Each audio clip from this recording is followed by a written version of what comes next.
Tarumbeta italia katika anga. Like this.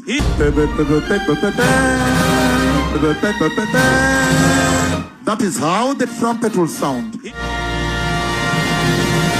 Ikonene. So one of the headlines za jana usiku ilikuwa ni Winnie Odinga alibaki ameishia hii channel inaitwa Citizen na have like an interview na Yvonne Okwara, and in the process alienda pa kibonga jia umsa naitwa Oketch Salah. So Oketch Salah amekuwa this divisive figure cause kuna photos zake akiwa na Raila zile zinaonyesha walikuwa tight, and of course wacha tusikie kile Winnie Odinga alisema juu yake. There's a gentleman that calls himself Oketch Salah. We've seen video clips of him. He says he was close to your father until the end. He claims he funded some trips, and he has some things to say about the party, but most of all about Raila Odinga. He calls himself Raila Odinga's adopted son. Winnie, do you know Oketch Salah? I've met him, but I'd like to believe nobody really knows him. Hii ilikuwa very interesting part. Hiyo part anasema I've met him, but I'd like to believe that no one really knows him, because one thing is for sure, tumekuwa tukicheki the videos za Oketch Salah wakiwa na Raila, so that means that this was someone who used to hang around Raila. So as much as maybe there are questions about his character, he used to hang around Raila. But wacha tuendelee. I also feel sad for him. You know, my father died, and that was a very traumatic experience for me. But at least he died with somebody he knew loved him. And I believe people need to take better care of their loved ones. And mental health is a really important thing. When you live here and you go on Thika Road, there are two options. You either turn right as you're going to Mathare, or you turn left and you're going to DCI. Damn, sikia hiyo. Ukijipata uko Thika Road, turn right, go to Mathare, or turn left and go to DCI. So, I don't know, is this a veiled threat to Oketch Salah? Is this kusema that Oketch Salah mechizi? Ama what is she trying to say? Because a flat-out lie that you were there at the time of my father's death and you were not, talking things that did not occur, is quite dangerous. It makes me question a lot of things, what would be those intentions. So I believe they're just two places that should be rushed with immediate effect. One or the other. Damn. So unaweza kuona shida kwa nini nani alikuwa amejam hivi juu Oketch Salah. So last week kuna vile Oketch Salah decided to break his silence, and by breaking his silence he ended up revealing what some people felt like it was not a good thing to reveal. And one of the things that he revealed was Raila's final moments, najua. And ilikuwa zile za, since he's being accused of stuff, he feels like he needs to defend himself. So one of the things ile alisema ni alikuwa na Raila, and there's a day that Raila collapsed, and yes, so wacha to go back to ya ilikuwa ni aliandika, I'm the one being accused, so I will respond directly and calmly. I was with Baba Raila Odinga from the first time he fell ill until his final moments on earth. That is a fact. I do not say this for sympathy, relevance, or political mileage. I say it because it's the truth. I was with Baba throughout his pain. I know what it felt like. There were moments I genuinely thought I was losing him. Moments when it was only me and one security guard present holding Baba, trying to steady him, trying to help him through the pain. This is not a story. This is lived experience. For the record, the security officer was not Maurice Ogeta. Unajua Maurice Ogeta ni yule msee alikuwa on the final day ile Raila kidedi. It was this guy who was pictured even like akitembea na coffin yake, and he was really sad. So nani anasema si yeye. Then akaendelea. During that period, Baba and I had extensive conversations, political and strategic, many of which he chose to have with me privately. Out of respect for him and his family, I'll not disclose those discussions. Silence should never be mistaken for fear or falsehood. Then akaendelea. I have never claimed to replace Baba's family, nor have I ever disrespected Mama Aida or his children. I guess ni, okay, Baba's children. Then ikakuwa, Any suggestion that I insulted, sidelined or spoke ill of them is false and malicious. I reject it completely. Then akaendelea, I'm not afraid of scrutiny. I'm ready and I'm willing to be interviewed publicly on these matters at any time, on any credible platform. Truth does not fear examination. Then akamalizia na, what I will not accept is being turned into a convenient villain so others can fight internal battles or rewrite lived history. I did not force myself into anyone's life.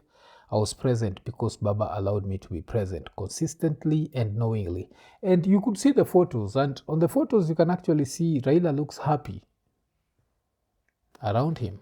So, yeah. Then akaendelea, so bwana, wacheni, you do not understand. Hamuelewi, wallahi. Some things are not for noise, timelines or propaganda. Pain deserves dignity, not spectacle. I know where I stood, I know what I did, and I know what Baba entrusted me with. Those facts do not change because of online mobs or political theatrics. I stand firmly by this truth and will not be dragged into manufactured outrage or distractions. Then akabaki ameshare photo yake wakiwa na Raila. So yes, this is Oketch Salah, and I guess this is what ended up pissing off Winnie, and Winnie ended up addressing that. So, mnafilini je Oketch Salah? Is he overstepping? Is he oversharing? I don't know. Tukitoka hapo, one of the other things that Winnie alibonga juu yake, of course, ilikuwa ni story na the people who've been there for the family, especially after Raila's death. And I was surprised kila alisema juu ya this specific person, because if you are to believe the internet, then this would be the last person who, of course, kuna tutasema there was the appointment, but wacha tusikize. I ask this because some would ask whether President William Ruto is courting the family, or maybe it's the other way around, considering your statement telling the president you are ready to come back home. Because you went to EALA on the basis of being a member of ODM. But yet you were directing your request to come back home to President William Ruto, who is party leader of UDA. Well, I was not speaking on party lines. I was speaking at the funeral of my father, who you know had reached his arm across the aisle. I also went to EALA by getting support from both sides of the aisle. That is what an established democracy is. On the matter of courting the president, I will say this. Since the passing on of my father, the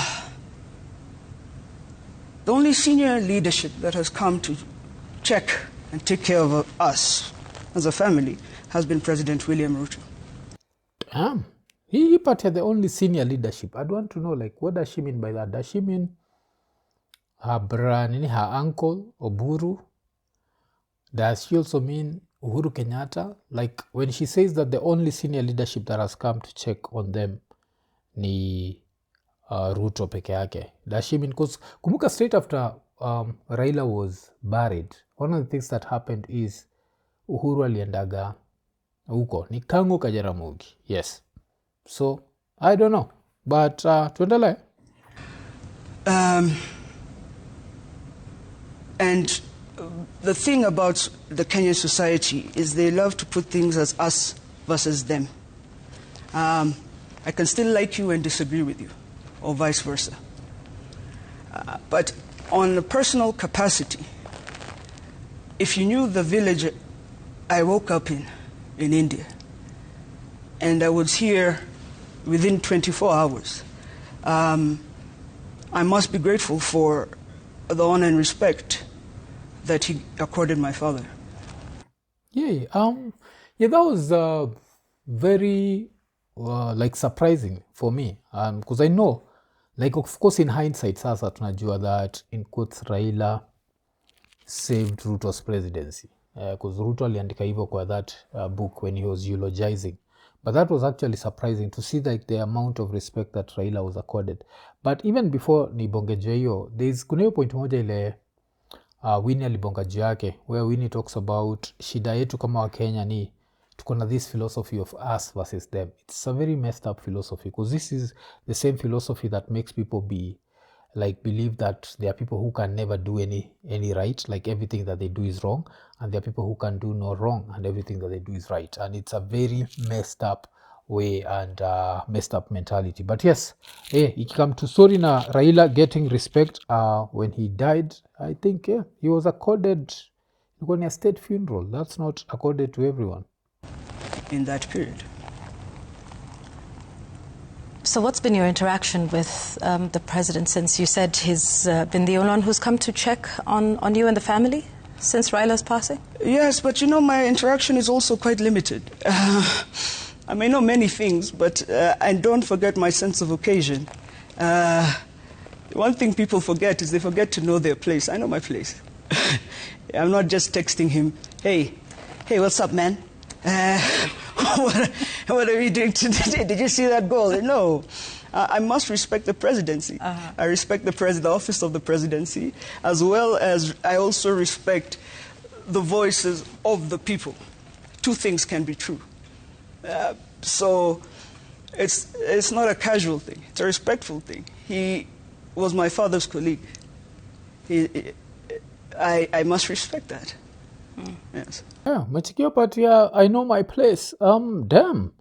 Okay, I didn't expect her to say that, but it's good to know your place. And of course, knowing your story, yeah, he is the president of the Republic of Kenya. Because I think this is one of those things ile wase wengi sana inakuwaga so hard for them to come to terms with that this guy is the president. You might wish him gone yesterday, but life doesn't work that way.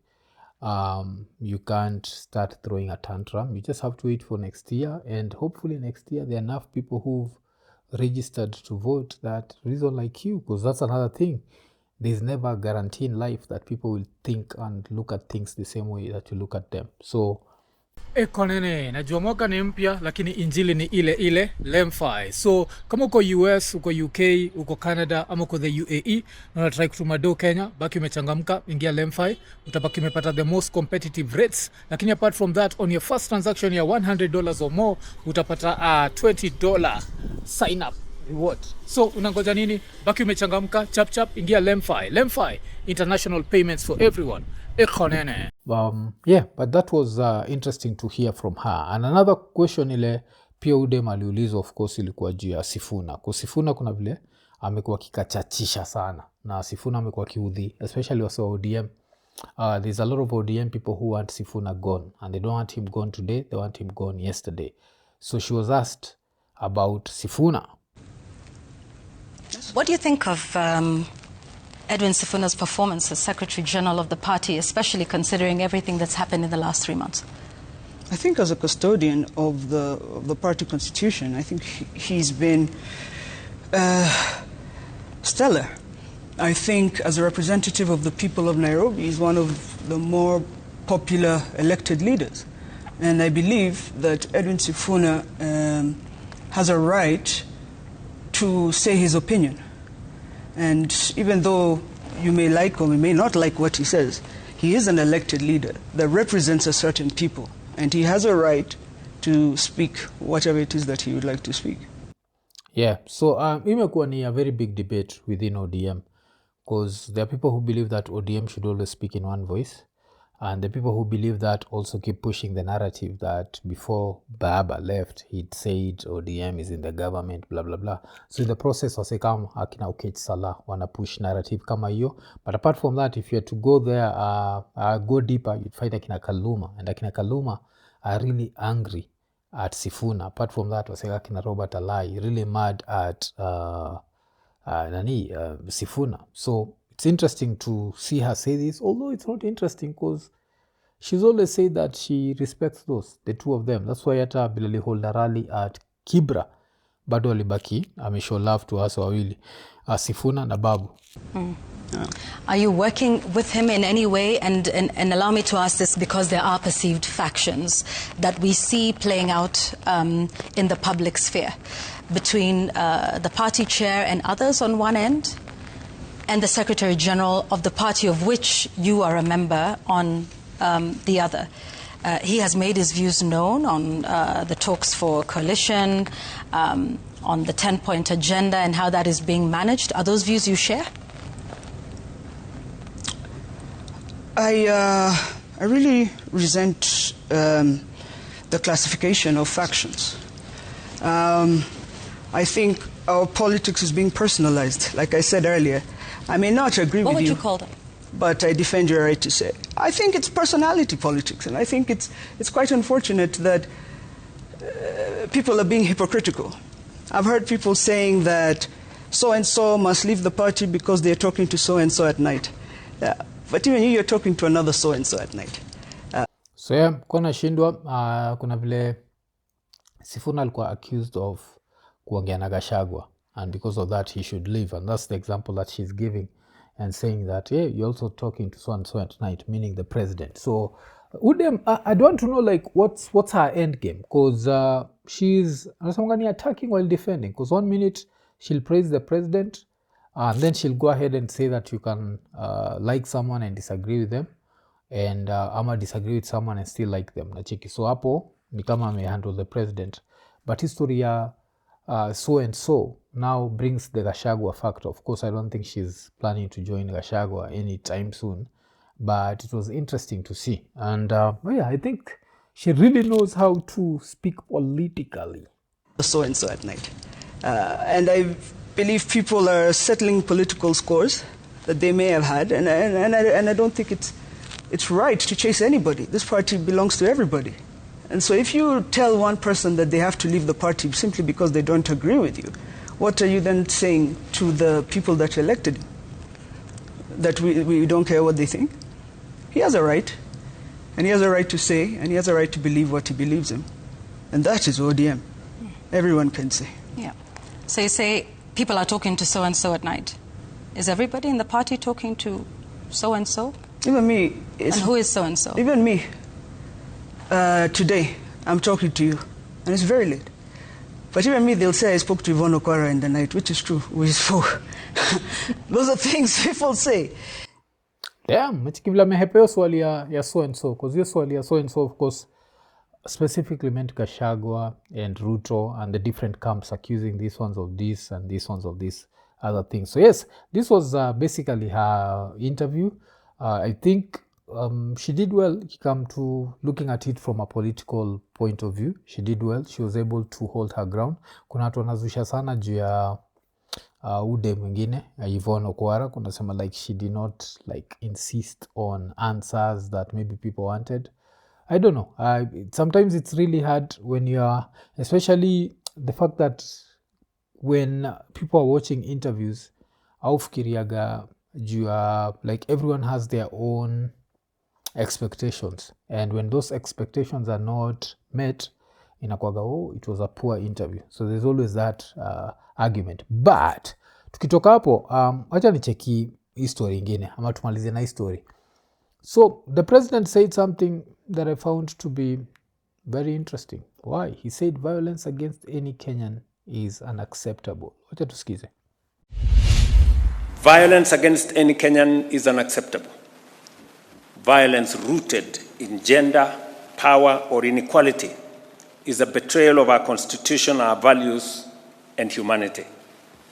Protecting life, dignity, and safety is not optional. It is a core duty of a state. That said, however, ending gender violence is not the work of government alone. Parents and families and communities must nurture respect and non-violence from every home. Damn, okay. So, history, of course, yeah, violence, come to GBV is just something that personally I always say I'll never understand. Never understand why an adult feels like the only way to communicate with another adult is through violence.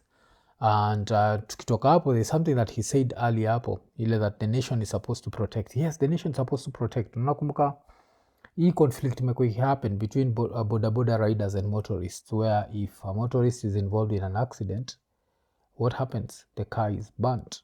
This has been normalized. This should not be normalized. So this is one of those things where the state is failing Kenyans, and this just keeps happening. And I feel like it's time that someone takes the police and whatever kwa koti, alafu tuone kama maybe that's going to be the thing that makes watu wa bodaboda wanze kushikwa. Kuna msata kwa like, wanadharauliwa. No. Mtu yote iko kwa barabara anajuaga accident ni accident. And waso misbehave. Unapataga kuna wase wa gari wana misbehave, wana overspeed. Alafu kuna wase wa nduthi wala wana drive recklessly. Ama wana ride recklessly, that is. They just show up on the road and... But tuendelee na historia GBV. Because this story ya GBV, it was interesting. And very interesting coming from the president. And I'll tell you why. Religious institutions must uphold the sanctity of life and dignity. Community leaders and elders must reject harmful practices and silence around abuse. We must all, as we have been implored here, reject violence around abuse. We've had men get beaten, but because they do not want to look weak, they cannot report. So, any part nilikuwa nasema, in the run-up to 2022 elections, ile time kabla Ruto wapatane na Wetangula wasikizane, Ruto used to mock Wetangula for getting beaten by his wife. Kuna yule mwingine alipigwa na bibi yake. So it's interesting. It shows you how politicians wanakuwa double-faced like Idibia. And then women are beaten on the other side, and because it is culture, they do not want to report. Otherwise, they make the men look like they are not doing the right thing in accordance to society's norms. So we end up with violence and a lot of silence around it. Yes, we end up with violence and a lot of silence around it. So yes, ilikuwa ni some of the headlines ilikuwa zina go round jana, and you can let me know like what do you think about history ya Oketch Salah? Do you think Oketch Salah was that tight with Raila? But more than that, kona shindwa why the angle is different. By the time na shuti natumia simu, why? Because kwa tumeishia masaid za uko carriage base ya Boni. By the time kuna rudi Nairobi kwa saa 6 usiku kabla kutoa kamera na kupoint and shoot, nikaamua iko nene, wacha simu itumike. So how do I finish this? Good morning, iko nene.